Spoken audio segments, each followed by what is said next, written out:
भाइयों और बहनों, दर्शकगण, श्रोतागण, मातृशक्ति को नमन।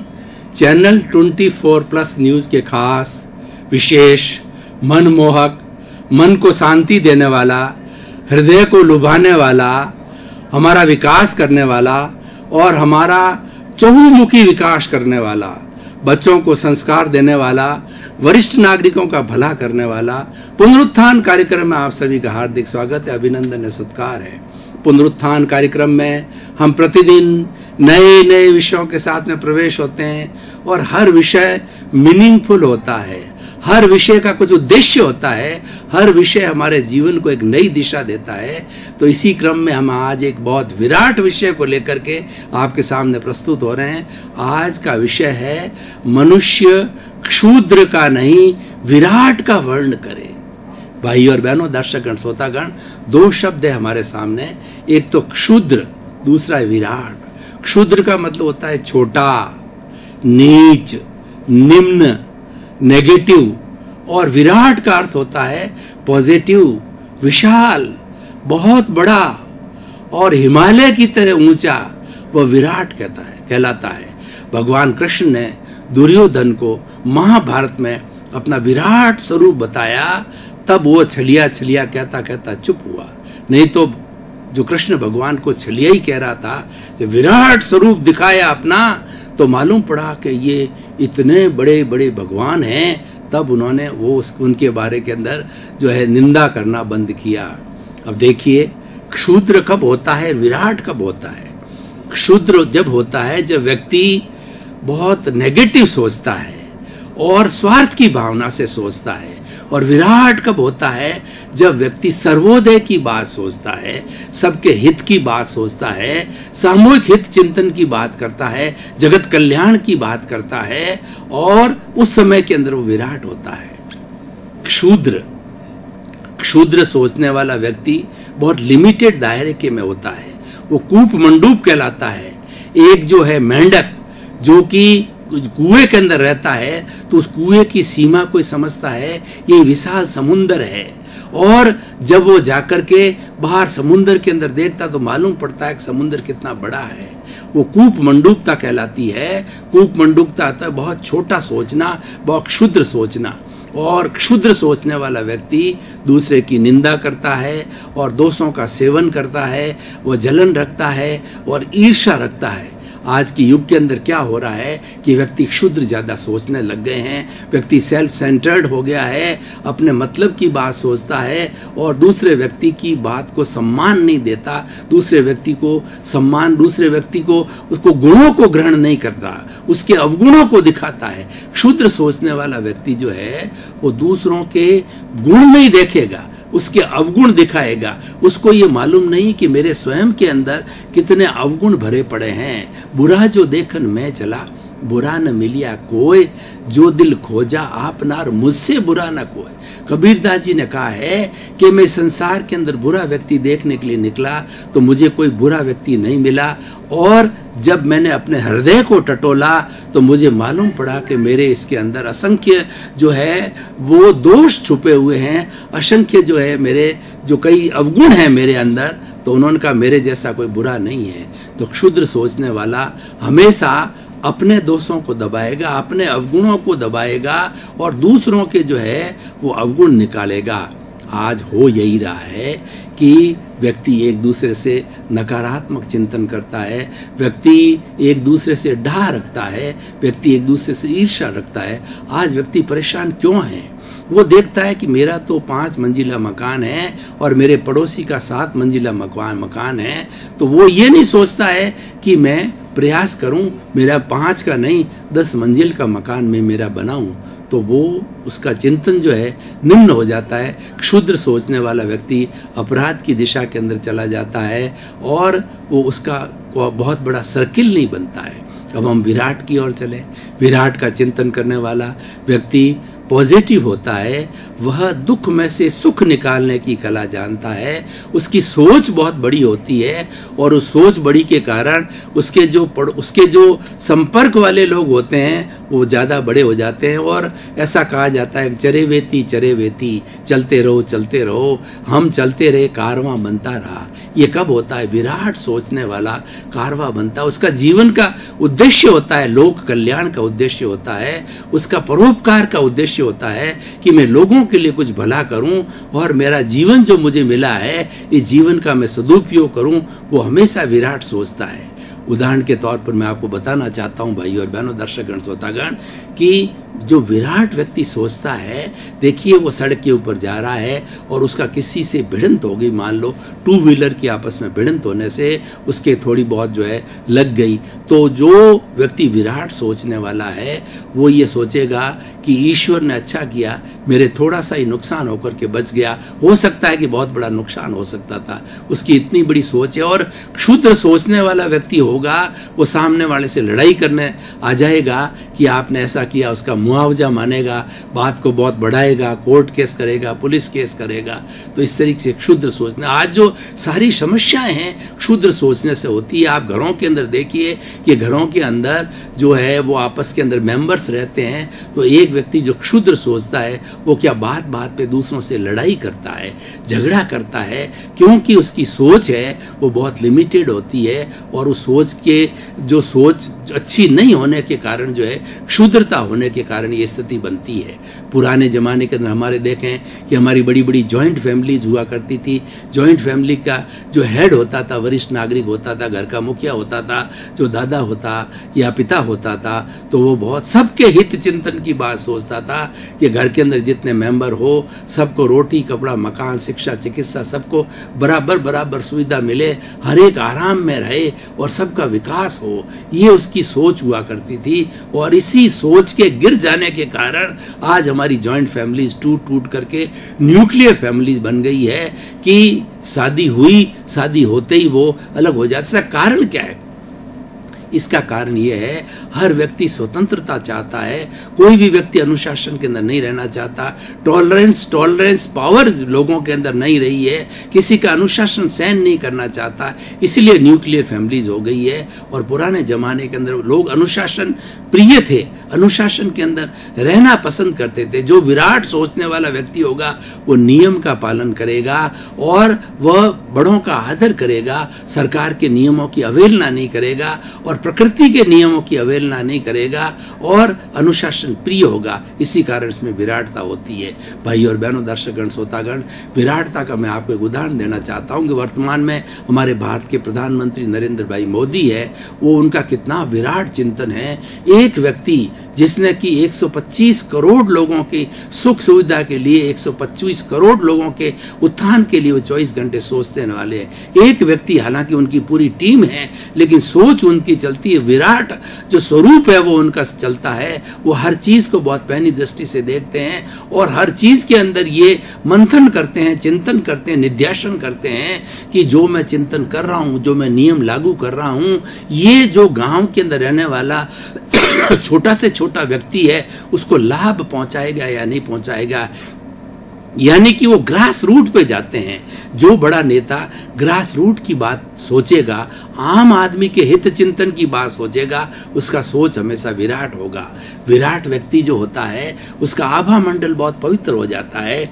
उसकी अच्छी सोच के कारण उसके भीतर जो कलर्स होते हैं, जो लेशाएं होती है, वो बहुत ही शुद्ध होती है। और आभा मंडल के आज कर्लियन फोटोग्राफी वगैरह कई तरह के उसके चित्र लिए जाते हैं। उन चित्रों को देख करके, उन कलर्स को देख करके हम ये निष्कर्ष निकाल सकते हैं, या वो फोटोग्राफी वाले निष्कर्ष निकालते हैं कि व्यक्ति के अंदर इतने इतने सुंदर विचार चल रहे हैं, परोपकार की भावना चल रही है, लोगों के सामूहिक हित चिंतन की बात चल रही है और इस तरीके से जो है लोगों का कल्याण होता जा रहा है। तो भाई और बहनों, दर्शकगण, श्रोतागण, आज हम ये सारा देखें कि क्षुद्र और जो हमारा जो विराट है, इनके दोनों के स्वरूप का जो है हम तुलनात्मक अध्ययन करें तो क्षुद्रता जो है वो अच्छी नहीं है। क्षुद्रता एक अवगुण है और विराटता एक गुण है।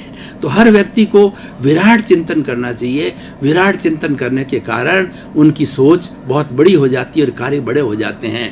अब हम थोड़ा सा जो है आज के सिनेरियो की तरफ देखें कि आज व्यक्ति इतना फ्रस्ट्रेटेड है और इतना अशांत चल रहा है, और उस अशांति के अंदर बहुत बड़े बड़े वो अपराध करता जा रहा है और बड़े बड़े अवगुणों को धारण करता जा रहा है। उसका चिंतन जो है सेल्फ सेंटर्ड हो गया है। आज से हम 50 साल पहले जाएं तो हम एक व्रत खींचते हैं, एक व्रत के अंदर एक सेंटर होता है और सेंटर के ऊपर जो एक व्रत खींचा जाता है, सर्कल खींचा जाता है। तो पुराने जमाने के अंदर क्या हुआ करता था कि मनुष्य जो है सेंटर में रहता था, यानी जो व्यक्ति गुणी होता था और जिसके अंदर ज्ञान होता था, जिसके अंदर शिक्षा होती थी और जो व्यक्ति कुछ को दूसरों को दे सकता था, ऐसे व्यक्ति की हमेशा पूजा की जाती थी, ऐसे व्यक्ति को स्थान मिलता था और वह व्यक्ति पूजनीय, स्तुत्य, वंदनीय हुआ करता था और परिधि के अंदर धन संपत्ति और हमारे साधन हुआ करते थे। आज एक क्षुद्रता के चिंतन के कारण क्या है कि व्यक्ति को तो जो उठा के परिधि पर डाल दिया है और परिधि पर हमारा जो धन है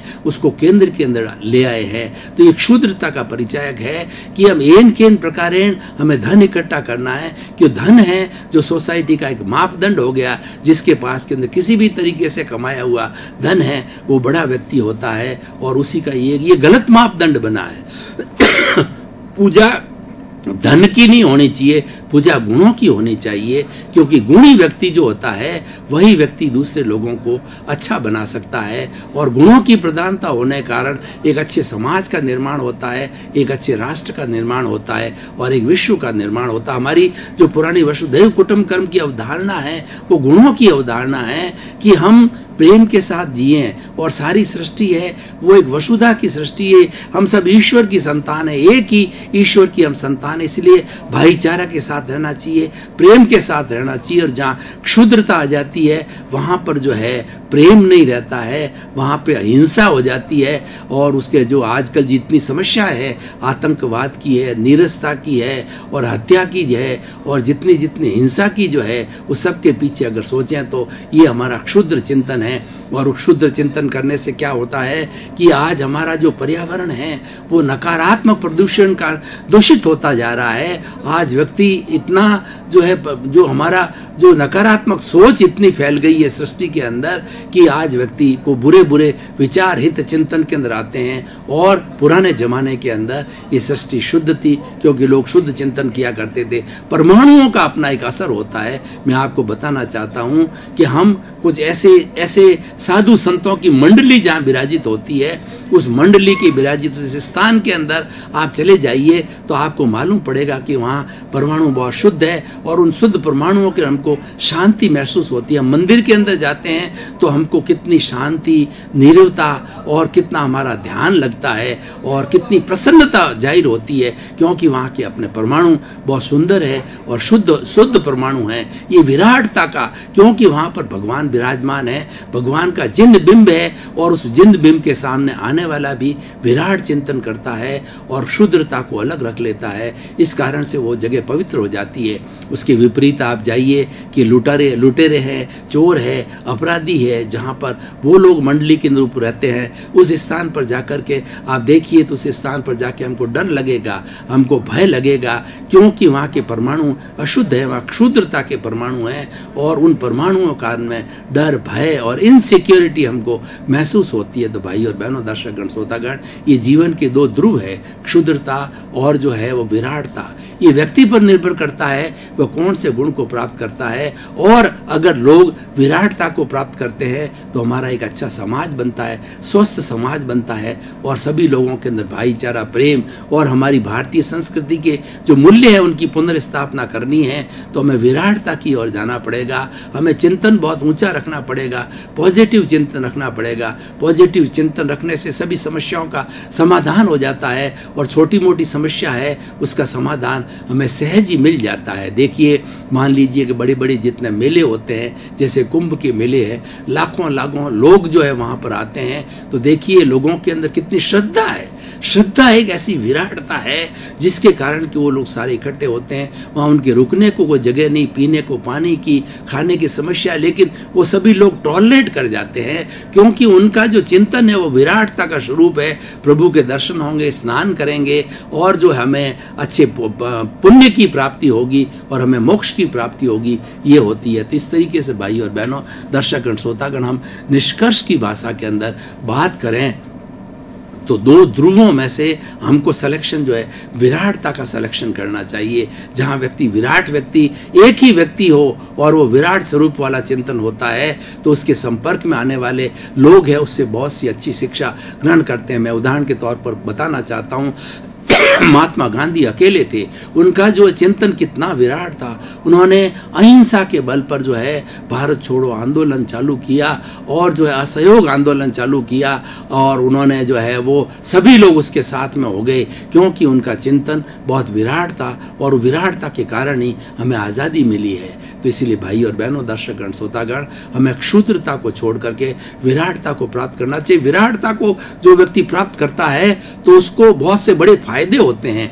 विराट चिंतन करने वाले व्यक्ति के अंदर हर वक्त प्रसन्नता बनी रहती है, उसका चित्त प्रसन्न रहता है और उसको अच्छे अच्छे ख्याल आते हैं, उसको अच्छी अच्छी जो है प्लानिंग दिमाग के अंदर आती है और वो सोचता है कि मैं जो कुछ कर रहा हूँ उससे बढ़ के करूँ। नए नए जो है हमको मिलते हैं और प्रकृति से जो है हमको पॉजिटिव ऊर्जा मिलती है। जो विराट सोचने वाला है उसको प्रकृति पॉजिटिव ऊर्जा देती है। उसी ऊर्जा के वशीभूत होकर के वो विराट चिंतन करता है और विराट चिंतन के अंदर वो अच्छी अच्छी बातें निकाल करके लाता है। हमारी भारतीय संस्कृति को उठा के देखें तो हमारे जितने जितने महापुरुष हुए हैं, स्वामी विवेकानंद हुए हैं, दयानंद सरस्वती हुए हैं, भगवान राम को ले, भगवान कृष्ण को ले और भगवान महावीर को ले, भगवान बुद्ध को ले, उनका कितना हित चिंतन विराट था।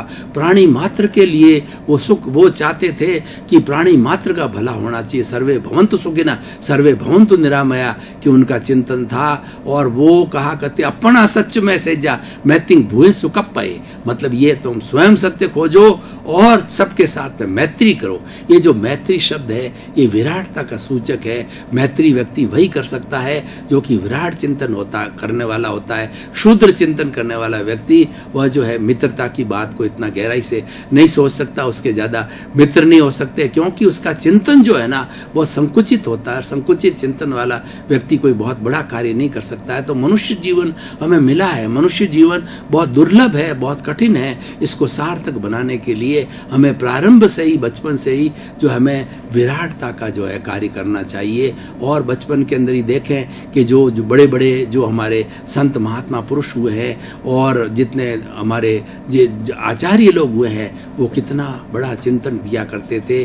और वो लोग गुरुकुल प्रणाली को देखिए तो गुरुकुल प्रणाली के अंदर हम देखते हैं कि जो है वो नदी के किनारे और झोंपड़ी बना करके और वो योगा करते थे, वो प्रकृति का पूरा आनंद लेते थे, प्रकृति के नियमों को पालन करते थे और प्रकृति के साथ में रह करके और वो तालमेल बिठा करके और वो सारा सोचते थे। तो प्रकृति के करीब रहने से व्यक्ति का चिंतन विराट हो जाता है। आप किसी प्रकृति के दृश्य के सामने बैठिए कि नदी कल कल बह रही है और जो है वो पशु जो उसके बाद के अंदर जो पक्षी जो चहचहा रहे हैं और पशुओं का झुंड जा रहा है और हरियाली बिखरी पड़ी है और इस तरीके से चारों तरफ जो है प्राकृतिक छटा रहेगी। तो प्राकृतिक छटा के अंदर रह करके हमारा जो है वह स्वरूप विराट हो जाता है, हमारा चिंतन विराट हो जाता है क्योंकि ये प्रकृति माँ होती है, सबकी जननी है और वही जो है हमें देने वाली होती है, वही हमारा भरण पोषण करने वाली है। और जो प्रकृति के करीब रहता है, प्रकृति के नियमों का पालन करता है, उसका चिंतन हमेशा जो है वो विराट होता है। अब विराट चिंतन के कुछ फायदे मैं आपको बताना चाहता हूँ कि विराट चिंतन करने वाला व्यक्ति बहुतों का भला कर सकता है, वो सर्वोदय कर सकता है। महात्मा गांधी ने जो सर्वोदय का सिद्धांत दिया, एक व्यक्ति का भला नहीं हो, जितने भी संपूर्ण हमारे भारतवासी है सबका भला होना चाहिए, सबको जो है अपनी उन्नति करने का अधिकार मिलना चाहिए। कोई भी व्यक्ति जो है वो अपना प्रगति के अंदर बाधा नहीं आने चाहिए, सबको अवसर मिलने चाहिए। ये बात अलग है कि किसी का भाग्य चलता है, किसी की इंटेलिजेंस ही चलती है और वह जो है अपने गोल को जल्दी प्राप्त कर लेता है और कोई नहीं कर पाता है। लेकिन अवसर सबको मिलना चाहिए। इसीलिए हमारा भारत का जो संविधान है वो विश्व का सबसे बड़ा लोकतांत्रिक संविधान है और भारत एक विश्व का सबसे बड़ा लोकतंत्र है और लोकतंत्र भी यहाँ प्रसिद्ध है। हम लोकतंत्र में विश्वास करते हैं कि ये सारा राजकाज जनता के लिए है, जनता के द्वारा है और जनता से है। इलेक्शन के समय में बहुत बड़ी कटुता होती है, लेकिन जब कोई भी पार्टी जीत जाती है, कोई भी एमएलए, एमपी, सरपंच, वार्ड पंच कोई भी जीत जाता तो जीतने के बाद के अंदर वो कार्य प्रारंभ कर देता है और सारी चीज़ें भूल जाता है। वो अपने विकास के कार्य में लग जाता है कि लोगों का ज़्यादा से ज़्यादा विकास होना चाहिए, क्योंकि विराट चिंतन होता है। हमारा संविधान है हमें विराट चिंतन होने को देता। भारतीय संस्कृति के अंदर जितनी भी हमारी विचारधारा दी गई है वो सब विचारधारा विराट की विचारधारा है। आप वेदों को देखिए, उपनिषदों को देखिए, त्रिपिटक को देखिए और हमारे आगमों को देखिए, आरण्यक और ब्राह्मण स्मृतियां सबको देखिए, जिसके अंदर कितना विराट चिंतन की बात कही है। स्त्रियों के हित चिंतन की बात की गई है। सबको समान समझो, हर प्राणी को समान समझना चाहिए और हर प्राणी का सम्मान करना चाहिए। प्राणी का नहीं, मानव का नहीं, प्राणी मात्र का सम्मान किया जाना चाहिए, प्राणी मात्र का रक्षण किया जाना चाहिए। जब इतनी विशालता चिंतन के अंदर होती है तो वो व्यक्ति एक बहुत परमात्मा का रूप हो जाता है और व्यक्ति क्षुद्रता को सोचने वाला व्यक्ति जो है बहुत ही छोटी अवस्था के अंदर रहता है, बहुत बड़ा विकास नहीं कर सकता है। इसलिए भाई और बहनों, दर्शकगण, श्रोतागण, आज इस पुनरुत्थान के जो इस कार्यक्रम के माध्यम से हम पूरे 7 अरब की जनसंख्या जो विश्व की है उसको हम बताना चाहते हैं कि मानव जो है वो क्षुद्र को छोड़े और जो विराट का जो है वर्ण करे, विराट को धारण करे, पॉजिटिव थिंकिंग को धारण करे, अच्छे अच्छे विचारों को दिमाग में रखे। इसीलिए अब प्रश्न ये है कि हम विराटता को कैसे प्राप्त करें। देखिए, शुद्रता और विराटता मनुष्य के साथ साथ रहती है। गुण और अवगुण हैं, दोनों ही एक थैले के चट्टे बट्टे हैं, एक ही हृदय में रहते हैं, एक ही दिमाग में रहते हैं, एक ही जगह दोनों रहते हैं। तो हमारा जो अगर हम विराटता की ओर जाना चाहते हैं और शुद्रता का विचार आता है तो हम बड़ी विराटता को उसके सामने खड़ी कर दें तो शुद्रता का विचार दब जाएगा। जब हम हित चिंतन की बात सोचना चालू कर देंगे तो हमारी शुद्रता दब जाएगी और इस तरीके से हम जो अच्छे अनुसार ही वो पहचाना जाता है। तो विराटता को प्राप्त करने के लिए हमारे से प्रबुद्ध लोग हैं, हमारे से ज़्यादा शिक्षित लोग हैं, उनके साथ में रहना होगा, अच्छा साहित्य पढ़ना होगा, अच्छा चिंतन करना पड़ेगा और मेडिटेशन करना पड़ेगा, प्राकृतिक नियमों का पालन करना पड़ेगा। जब हम इस तरीके की हमारी मानसिकता बना देंगे, अभ्यास कर लेंगे, तो अभ्यास करते करते हम विराटता को प्राप्त हो जाएंगे। अभ्यास बड़ी बड़ी चीज़ होती है। करत करत अभ्यास के और जड़मती होत सुजान, रसरी आवर जान के और सल पर पड़त निशान। यानी व्यक्ति अगर अभ्यास करता रहता है, प्रैक्टिस करता रहता है तो व्यक्ति को रास्ता अपने आप मिल जाता है। तो हमें अपना अभ्यास जारी रखना चाहिए, उसको पुरुषार्थ बोला जाता है। हमारी भारतीय संस्कृति पुरुषार्थ प्रधान संस्कृति है। पुरुषार्थ को सबसे ज़्यादा जो है वो स्थान दिया गया है। ये हमारी संस्कृति पुरुषार्थ चतुष्टय की संस्कृति है।